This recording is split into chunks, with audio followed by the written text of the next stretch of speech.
दरम्यान एक ब्रेकिंग बातमी समोर येते। सलमान खानच्या घरावर फायरिंग करणाऱ्या आरोपीने आत्महत्या केली आहे। आत्महत्या करणाऱ्याची प्रकृती गंभीर असल्याची देखील माहिती। गंभीर अनुज स्थानप असं आत्महत्येचा प्रयत्न करणाऱ्याचं नाव आहे। आपण पाहतो अनुज स्थापन असं आत्महत्येचा प्रयत्न करणाऱ्याचं नाव आहे। सचिन गाड आमचे प्रतिनिधी सध्या आपल्यासोबत फोन लाईन वरून जोडले गेलेले आहेत। सचिन, आपण पाहतोय सलमान प्रकरणातल्या आरोपींना आत्महत्या केल्याचं कळतंय, काय नेमकं प्रकरण?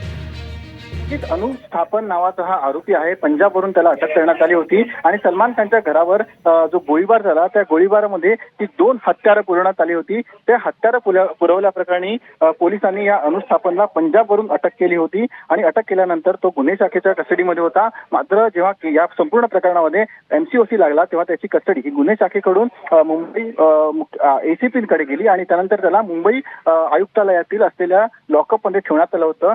आज सकाळच्या सुमारास त्याने गळफास लावून आत्महत्या केल्याची माहिती मिळते। त्याला तात्काळ GT हॉस्पिटलमध्ये नेण्यात आलं, जिथे त्याला डॉक्टरांनी मयत घोषित केलं अशी देखील माहिती मिळते की अनुज स्थापन हा त्याला अटक होण्याच्या पूर्वी काही दिवसांपूर्वी तो गंभीररित्या भाजलेला होता आणि त्या त्रासाला कंटाळून त्याने आत्महत्या केल्याची सध्या माहिती मिळते। सध्या संपूर्ण प्रकरणामध्ये आता पोलिसांनी कस्टडियल डेथचा गुन्हा नोंदवण्याची प्रक्रिया सुरू असून आता त्याची मॅजिस्ट्रेट इन्क्वायरी देखील केली जाईल। निश्चितच धन्यवाद सचिन या सविस्तर माहितीसाठी। सलमान खान प्रकरणातील आरोपीने आत्महत्या केली, अनुज स्थापन असं या आरोपीचं नाव आहे।